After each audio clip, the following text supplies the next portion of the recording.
આજે સુરત શહેરના એકતા યુવક મંડળ દ્વારા પવિત્ર મહિના રમઝાનના 22 અને 23મા રોજાના મોકા પર 82 જેટલી અનાજની કીટનું વિતરણ કરવામાં આવ્યું હતું। ગરીબ જરૂરતમંદોને ધ્યાનમાં રાખી રમઝાન મહિના નિમિત્તે સલીમનગર, નહેરુનગર, ગાંધીનગર ખાતે એએસઆઈ નવીનભાઈ ચૌધરીના શુભ હસ્તે જરૂરતમંદ વિધવા અને ગરીબ પરિવારોને સર્વે કરીને ડોર ટુ ડોર અનાજની કીટ પહોંચાડવામાં આવ્યું હતું। અને આજના આ પ્રોગ્રામમાં એડવોકેટ જુનિયર સાજિદ ખાન, નબીભાઈ, રિઝવાનભાઈ, ગુજરાત કેરમ ચેમ્પિયન ઝાકિર શાહ, ખલીલભાઈ, ટી સેન્ટર શાકિરભાઈ, યુસુફભાઈ, સરફરાઝભાઈ અને એકતા યુવક મંડળના પ્રમુખ શ્રી જબ્બાર ખાન પઠાણ સહિત તમામ કાર્યકર્તાઓ ઉપસ્થિત રહ્યા હતા। મારું નામ સાજિદ ખાન પઠાણ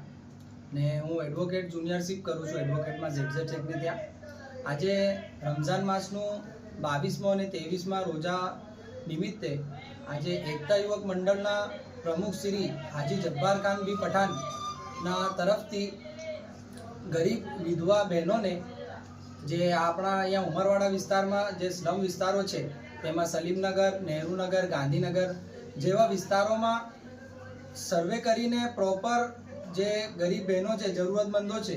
તે લોકોને અમારી ટીમ એકતા યુવક મંડળની ટીમની સાથે અમારા નોજવાનો મળીને તેમના ઘરે જઈ ડોર ટુ ડોર સર્વે કરીને એમના ડોર પર મૂકી આવે છે રાત્રે ને બીજા લોકોને ખબર નહીં પડે એ રીતે એ લોકોને આપે છે ને ફોટો એ લોકોનું કંઈ ફોટો પાડીને એવું કંઈ અમે પ્રોગ્રામ કરતા નથી। મારું નામ ઝાકિર શાહ, સુરત શહેર કેરમ અગ્રણી, ગુજરાત ચેમ્પિયન। આજ રોજ તારીખ 12/3/2026 આજ રોજ જે કાર્યક્રમ રાખવામાં આવ્યું છે તેના અનુસંધાને ખાડી વિસ્તારના સલમ એરિયાની અંદર જેમાં સમાવેશ થાય છે ગાંધીનગર, સલીમનગર અથવા તો જવાહરનગર, તેમાં જે કીટ વિતરણનું આજે આયોજન રાખવામાં આવ્યું છે। અમારા શ્રી એકતા યુવક મંડળના શ્રી હાજી જબ્બાર ખાન પઠાણ સાહેબ દ્વારા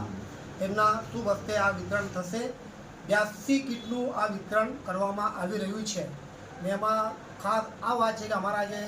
એકતા યુવક મંડળના પ્રમુખ શ્રી જબ્બાર ખાન સાહેબ જે છે એ ઘણી બધી